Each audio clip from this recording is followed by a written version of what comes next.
ಅಮೆರಿಕದ ಹುಚ್ಚು ತಾರೀಫ್ ನೀತಿಯಿಂದ ಕೇವಲ ಭಾರತ ಅಷ್ಟೇ ಸಮಸ್ಯೆಗೆ ಒಳಗಾಗಿದೆ ಅಂತ ಅನ್ಕೊಂಡ್ರೆ ತಪ್ಪಾಗತ್ತೆ. ತನ್ನ ಮಿತ್ರ ಮಂಡಳಿಯನ್ನು ಬಿಟ್ಟಿಲ್ಲ ನೋಡಿ ಅಮೆರಿಕ. ನ್ಯಾಟೋ ಮತ್ತು ಯುರೋಪಿಯನ್ ಯೂನಿಯನ್ ಬಿಡ್ತಾ ಇಲ್ಲ. ಕೇವಲ ಅಮೆರಿಕ ತನ್ನ ಸ್ವಾರ್ಥಕ್ಕಾಗಿ ನಮ್ಮನ್ನ ಕಾಲ್ಚೆಂಡಾಗಿ ಬಳಸ್ತಾ ಇದೆ. ನಾವ್ಯಾಕೆ ಸುಖ ಸುಮ್ಮನೆ ಭಾರತದ ವಿರೋಧ ಕಟ್ಟಿಕೊಳ್ಬೇಕು? ಇದು ನ್ಯಾಟೋ ಯೋಚನೆ ಮಾಡ್ತಾ ಇರೋದೀಗ. ಇಷ್ಟು ದಿವಸ ಅಮೆರಿಕದ ಹೆಗಲಿಗೆ ಹೆಗಲು ಕೊಟ್ಟು ಅವ್ರು ಹೇಳಿದ್ದಕ್ಕೆಲ್ಲ ಜಿ ಹುಜೂರ್ ಅಂತ ಇದ್ದ ನ್ಯಾಟೋ ಈಗ ಅಮೆರಿಕಕ್ಕೆ ತಿರುಗಿ ಉತ್ತರ ಕೊಡ್ತಾ ಇದೆ. ನೀವು ಭಾರತಕ್ಕೆ ಟ್ಯಾರಿಫ್ ಹಾಕಿದ್ರಲ್ಲಿ ಏನಾದ್ರೂ ಅರ್ಥ ಇದೆಯಾ, ಲಾಜಿಕ್ ಇದೆಯಾ? ವಿವರಿಸಿ.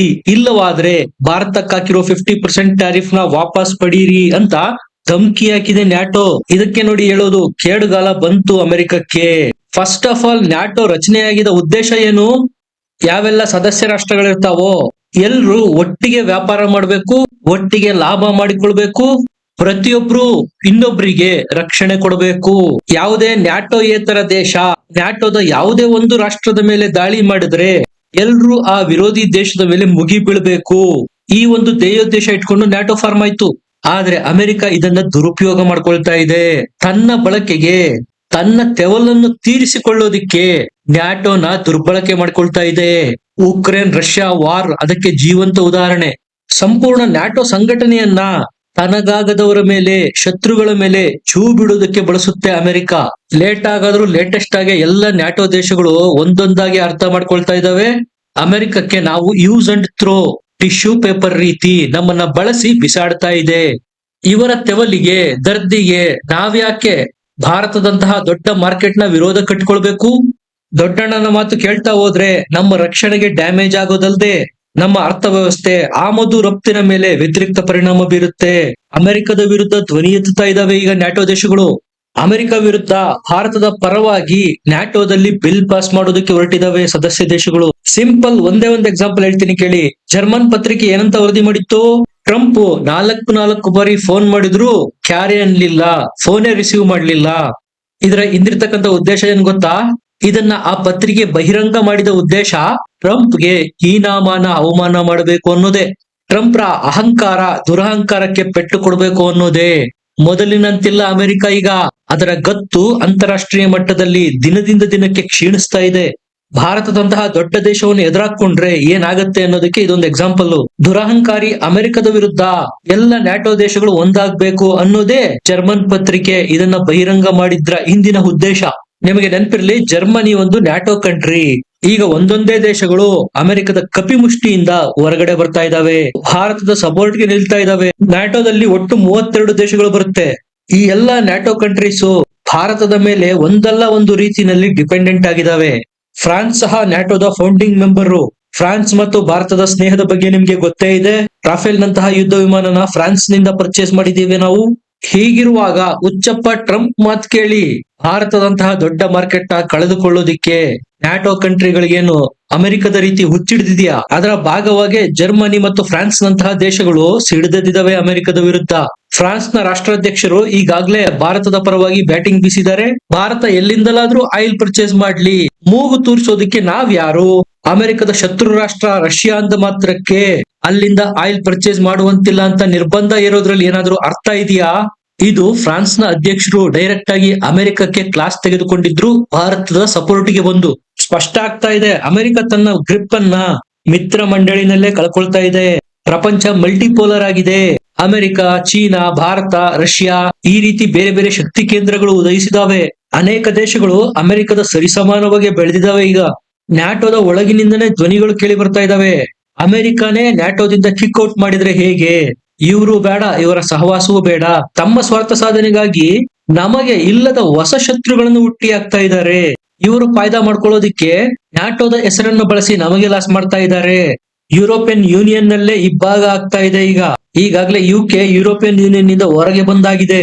ಭಾರತ 8 ವರ್ಷಗಳಿಂದ ಸತತವಾಗಿ ಪ್ರಯತ್ನ ಪಟ್ಟು ಕಡೆಗೂ ಯುಕೆ ಜೊತೆಗೆ ಫ್ರೀ ಟ್ರೇಡ್ ಅಗ್ರಿಮೆಂಟ್ ಮಾಡ್ಕೊಂಡಾಗಿದೆ. ಅಮೆರಿಕದಿಂದ ನಮಗೆ ಆಗ್ತಾ ಇದ್ದ ಲಾಸ್ ಅನ್ನ ಯುಕೆ ಇಂದ ತುಂಬಿಕೊಳ್ತಾ ಇದ್ದೇವೆ.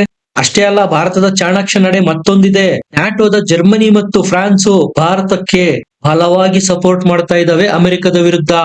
ಇವರೇನು ಯುರೋಪಿಯನ್ ಯೂನಿಯನ್ ಮತ್ತು ನ್ಯಾಟೋನ ಭಾರತದ ವಿರುದ್ಧ ಎತ್ತಿ ಕಟ್ಟಬೇಕು ಅಂತ ಪ್ರಯತ್ನ ಮಾಡಿದ್ರು.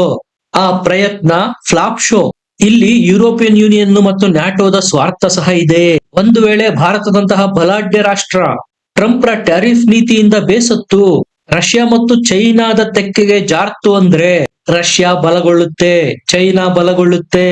ಈಗಾಗ್ಲೇ ರಷ್ಯನ್ ಆಯಿಲ್ ಪರ್ಚೇಸ್ ಮಾಡ್ತಾ ರಷ್ಯಾ ಎಕಾನಮಿಗೆ ಬೂಸ್ಟ್ ಕೊಡ್ತಾ ಇದೆ ಭಾರತ. ಇದು ಹೀಗೆ ಮುಂದುವರೆದ್ರೆ ಆ ಕಡೆ ನ್ಯಾಟೋ ಕಂಟ್ರೀಸ್ ಮತ್ತು ಯುರೋಪಿಯನ್ ಯೂನಿಯನ್ಗೆ ರಷ್ಯಾದಿಂದ ಥ್ರೆಟ್ ಅಂತೂ ಇದ್ದೇ ಇದೆ. ಇರಲಾರದವರು ಇರುವೆ ಬಿಟ್ಕೊಂಡ್ರು ಅನ್ನುವಂತೆ ನ್ಯೂಟ್ರಲ್ ಆಗಿದ್ದ ಭಾರತವನ್ನ ಕೆಣಕಿ ರಷ್ಯಾ ಜೊತೆಗೆ ಬಲವಾಗಿ ಗುರುತಿಸಿಕೊಳ್ಳುವಂತೆ ಮಾಡ್ಬಿಟ್ರಲ್ಲ ಟ್ರಂಪ್. ತಮ್ಮ ಬುಡಕ್ಕೆ ಬೆಂಕಿ ಬಿದ್ದಿರೋದು ಈಗ ಅರ್ಥ ಆಗ್ತಾ ಇದೆ ನ್ಯಾಟೋ ಮತ್ತು ಯುರೋಪಿಯನ್ ಯೂನಿಯನ್ಗೆ. ಈಗಾಗ್ಲೇ ಪೂರ್ತಿ ನ್ಯಾಟೋ ದೇಶಗಳು ಉಕ್ರೇನ್ ಬೆನ್ನಿಗಿದ್ರೂ ಸಹ ರಷ್ಯಾದ ಕೂದಲನ್ನು ಕೊಂಕಿಸೋದಕ್ಕೆ ಸಾಧ್ಯ ಆಗ್ತಾ ಇಲ್ಲ. ಈಗ ಭಾರತ ಸಹ ರಷ್ಯಾ ಕ್ಯಾಂಪ್ಗೆ ಸೇರ್ತು ಅಂದ್ರೆ ಎಷ್ಟೇ ಕೈಕಾಲಾಡ್ಸಿದ್ರು ನ್ಯಾಟೋ ಮತ್ತು ಯುರೋಪಿಯನ್ ಏನು ಮಾಡೋದಕ್ಕಾಗಲ್ಲ ರಷ್ಯಾ ವಿರುದ್ಧ. ಈ ಸಿಂಪಲ್ ಕ್ಯಾಲ್ಕುಲೇಷನ್ ಹುಚ್ಚಪ್ಪ ಟ್ರಂಪ್ಗೆ ಅರ್ಥ ಆಗ್ತಾ ಇಲ್ಲ ನೋಡಿ. ಹಾಗಾಗಿ ಅವರೆಲ್ಲಾ ಸೇರಿ ಈಗ ಅಮೆರಿಕವನ್ನೇ ನ್ಯಾಟೋದಿಂದ ಕಿಕ್ಔಟ್ ಮಾಡೋದಕ್ಕೆ ಬಿಲ್ ಪಾಸ್ ಮಾಡೋದಕ್ಕೆ ಹೊರಟಿದ್ದಾರೆ. ತಕ್ಷಣ ಭಾರತದ ಮೇಲೆ ಹಾಕಿರ್ತಕ್ಕಂಥ ಟ್ಯಾರಿಫ್ ನ ತೆಗೀರಿ. ರಷ್ಯಾ ಮತ್ತು ಚೈನಾದ ತೆಕ್ಕೆಗೆ ಭಾರತ ಜಾರದಂತೆ ನೋಡ್ಕೊಳ್ಬೇಕಾಗಿದೆ. ಭಾರತ ಈ ರೀತಿ ಅಮೆರಿಕಕ್ಕೆ ಖಡಕ್ ರಿಪ್ಲೈ ಕೊಡ್ತಾ ಇರುವ ಹಿಂದಿನ ಸ್ಟ್ರೆಂತ್ ಭಾರತದ ಎಕಾನಮಿ. ಭಾರತದ ನಾಮಿನಲ್ ಜಿಡಿಪಿ ಈಗ ಆಲ್ರೆಡಿ $17.5 ಟ್ರಿಲಿಯನ್ ತಲುಪಿದೆ. ಪ್ರಪಂಚದ 3ನೇ ಅತಿ ದೊಡ್ಡ ಅರ್ಥವ್ಯವಸ್ಥೆ ಭಾರತ. ನಿಮಗೆ ನನ್ನ ಮಾತಿನ ಮೇಲೆ ಭರವಸೆ ಇಲ್ಲ ಅಂದ್ರೆ ಈ ಚಾರ್ಟ್ ನೋಡಿ ಗೊತ್ತಾಗುತ್ತೆ.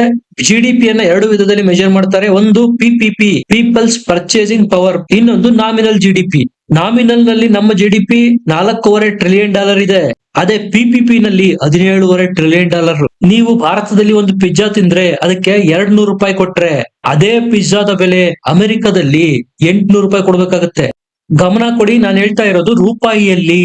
ಇಲ್ಲೇ ನೋಡಿ ಬರೋದು ಕ್ಯಾಲ್ಕುಲೇಷನ್. ನೀವು ಭಾರತದಲ್ಲೂ ಒಂದೇ ಪಿಜ್ಜಾ ತಿಂದಿರೋದು, ಅಮೆರಿಕದಲ್ಲೂ ಒಂದೇ ಪಿಜ್ಜಾ, ಆದ್ರೆ ಬೆಲೆ ಮಾತ್ರ ಭಾರತದ ರೂಪಾಯಿಯಲ್ಲಿ. ಭಾರತದಲ್ಲಿ ನೀವು $200 ಕೊಟ್ರೆ ಅಮೆರಿಕದಲ್ಲಿ $800 ಕೊಟ್ಟಿದ್ದೀರಾ. ಭಾರತದ PPP $17.5 ಟ್ರಿಲಿಯನ್ ಒಂದೇ ಪಿಜ್ಜಾ ಎರಡೂ ಕಡೆ ತಿಂದಿರೋದು, ಆದ್ರೆ ಖರ್ಚು ಮಾಡಿರೋದು $200, ಇನ್ನೊಂದ್ ಕಡೆ $800. ಇದನ್ನೇ ನೋಡಿ PPP, ಪರ್ಚೇಸಿಂಗ್ ಪವರ್ ಪ್ಯಾರಿಟಿ ಅಂತಾರೆ.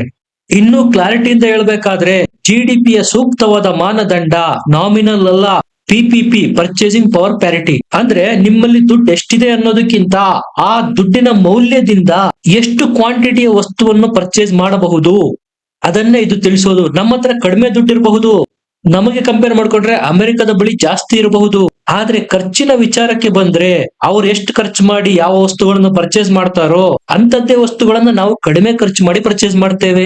ಹಾಗಾಗಿ ಯಾವುದೇ ಒಂದು ಜಿಡಿಪಿಯ ಸೂಕ್ತವಾದ ಮಾನದಂಡ ನಾಮಿನಲ್ ಅಲ್ಲ, PPP ಆಗುತ್ತೆ. ಅವರಲ್ಲಿರೋ ದುಡ್ಡಿಂದ ಎಷ್ಟು ಕೊಳ್ಳುವ ಸಾಮರ್ಥ್ಯ ಇದೆ ಅನ್ನೋದ್ರ ಮೇಲೆ ದೇಶದ ಅರ್ಥವ್ಯವಸ್ಥೆನ ಅಳಿತಾರೆ. ಹಾಗಾಗಿ ನಾನು ಹೇಳಿದ್ದು PPP ನಲ್ಲಿ ಈಗ ಆಲ್ರೆಡಿ ಚೈನಾ ಅಮೆರಿಕನ ಓವರ್ಟೇಕ್ ಮಾಡಾಗಿದೆ. ಅಮೆರಿಕದ PPP ಇರೋದು $30 ಟ್ರಿಲಿಯನ್, ಆದ್ರೆ ಚೈನಾದ್ದು $40 ಟ್ರಿಲಿಯನ್ ಇರೋದು. 2038 ಅಷ್ಟೊತ್ತಿಗೆ ಅಮೆರಿಕವನ್ನು ಹಿಂದಿಕ್ಕಿ ಚೈನಾದ ನಂತರದ ಸ್ಥಾನ ಪಡೆಯುತ್ತೆ PPP GDP ನಲ್ಲಿ ಭಾರತ. ಅಮೆರಿಕದ ದೊಡ್ಡ company Ernst and Young report ಮಾಡಿರೋದು ಇದೆಲ್ಲ ನೋಡಿ ಸಹಿಸಿಕೊಳ್ಳೋದಕ್ಕೆ ಹೇಗೆ ಸಾಧ್ಯ ಟ್ರಂಪ್ಗೆ? ಹಾಗಾಗಿ ಟ್ಯಾರಿಫ್, ಸ್ಯಾಂಕ್ಷನ್, ಪೆನಾಲ್ಟಿ ಅನ್ನೋ ಕಳ್ಳಾಟ ಆಡ್ತಾ ಇರೋದು. ನಿಮ್ಗೆ ಏನನ್ಸುತ್ತೆ ಕಮೆಂಟ್ ಮಾಡಿ, ಲೈಕ್ ಮಾಡಿ, ಚಾನಲ್ ನ ಸಬ್ಸ್ಕ್ರೈಬ್ ಮಾಡಿ. ಮತ್ತೆ ಸಿಗೋಣ, ನಮಸ್ಕಾರ.